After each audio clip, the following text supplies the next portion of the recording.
Nah, hukum Newton yang pertama dulu nih, ya. Hukum Newton pertama berarti kalau misalnya everybody will remain at the state remain silent, remain still ya.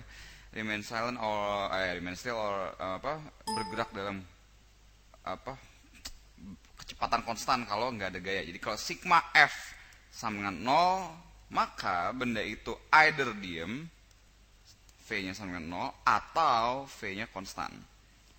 Nah, inilah konsepnya. Jadi gini, boleh dibilang secara intuitif kita tahu bahwa gaya itu adalah dia yang menyebabkan adanya percepatan. Ya. Maka gaya itu menyebabkan percepatan. Nah, kalau di kinematika, gue pernah bilang bahwa kecepatan itu bisa dilihat. Kita lihat nih, gerak benda ke arah sini kelihatan. Kalau percepatan nggak bisa dilihat. Dia cuman kita lihat, kita bisa tahu efeknya terhadap kecepatan ini apakah berubah apa enggak, ya kan? Nah, bedanya di sini, kalau misalnya gaya, percepatan itu justru bisa dirasakan.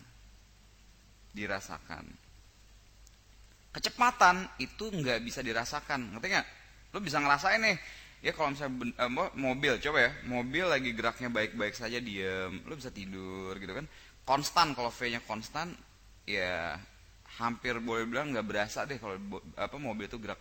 Kalau lo merem nih, bener-bener V-nya konstan, nggak ada mesinnya bener-bener halus total, nggak ada sama sekali, lo aja bisa aja nggak tahu lo gerak apa enggak, ya kalau V-nya konstan. Kalau misalnya ada perubahan kecepatan, namanya perubahan kecepatan berarti A kan, lo kerasa nih, belok kerasa. Kenapa? Karena perubahan kecepatan dari arah sini jadi arah sini. Nah, kecepatannya berubah, lo akan ngerasain belok. Ngerem, lo akan merasain ngerem, atau tiba-tiba maju gitu ya, cepet, itu akan ngerasain. Jadi percepatan itu bisa dirasain, kalau V konstan enggak. Ya, kecepatan yang konstan nggak bisa kita rasain. Jadi pokoknya gini, bisa dilihat bahwa kalau ada gaya kalau sigma gayanya itu berarti tidak 0, konsekuensi logisnya kalau ini 0 berarti ini diem atau V konstan kan. Kalau sigma F-nya tidak 0 berarti pasti ada percepatan yang dialami oleh benda. Kalau gitu konsekuensi ada percepatan, ini penting banget, berarti akan menciptakan perubahan kecepatan, karena ini adalah memang perubahan kecepatan. Oke? Ini nih yang satu penting. Terus ada lagi kadang-kadang, ini gue nggak tahu ya kalau lo, tapi kalau gue ngerasa gini, gue dulu bingung banget namanya kalau suatu benda dikasih gaya, itu maksudnya gimana sih? Kadang-kadang apakah didorong cuman dorong sekali doang gitu? Bayang gak sih kalau ngedorong orang kan kita berpikir cuma sekali doang, udah gitu kan? Atau gimana? Nah, jadi sebenarnya gini, ngedorong sekali doang itu juga sebenarnya ngasih gaya juga, ya. Gayanya cuman cepet banget bekerjanya, cuman pada saat sentuhan. Nah, kadang-kadang kalau soal, ini suatu benda dikasih gaya 20 Newton.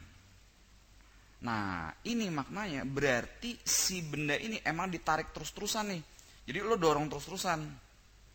Ya, bayang ya. Jadi kalau namanya dikasih gaya nggak dispesifikasi waktunya berapa lama, berarti dia didorong terus-terusan sepanjang ini.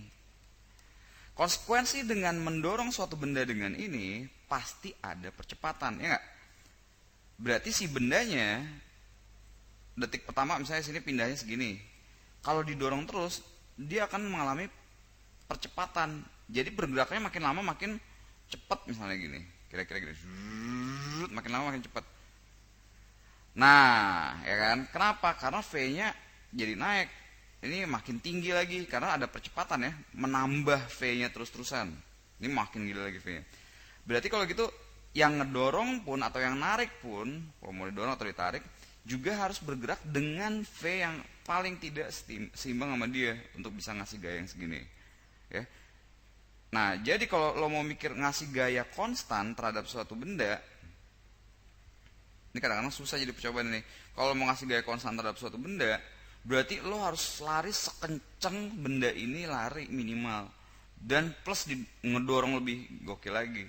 Ya karena benda ini kenceng banget gitu. Jadi makin lama makin kenceng. Ya lo nya harus menyimbangin kalau mau ngasih gaya konstan ya. lo nya juga harus memiliki percepatan yang sama. Jadi kecepatan lo nih nggak bisa kadang-kadang kan kita mau ngasih gaya konstan ya udah ngedorongnya segitu aja gitu kan dengan kecepatan yang sama aja, ya nggak bisa. Lo juga harus bergerak makin lama makin cepat untuk bisa ngasih gaya yang sama. Nah inilah yang kadang-kadang nggak intuitif nih ya. Kalau gue bilang oh iya ngasih gaya konstan, biasanya dalam pemikiran kita nama yang ngasih gaya konstan itu ya udah yang ngedorongnya segitu ya segitu terus, jadi kecepatan kitanya juga konstan. Enggak ya, kalau gayanya konstan berarti A nya konstan. Nah percepatan yang konstan nih berarti V nya nambah terus-terusan kan, terus nambah terus gitu ya. Jadi makin lama harus makin kencang supaya bisa memberikan gaya yang konstan, makin lama harus makin kencang. Nah gue ngomong gini supaya lo kebayang fisiknya.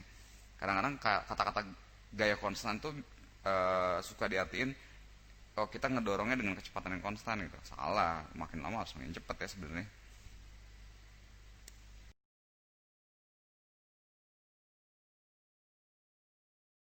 Gampang, lebih lebih apa ya, lebih matematis, jadi kita lebih gampang ngerti ini. Bahwa percepatan yang dialami oleh benda akan tergantung dari sigma gaya yang dialaminya dibagi dengan masanya.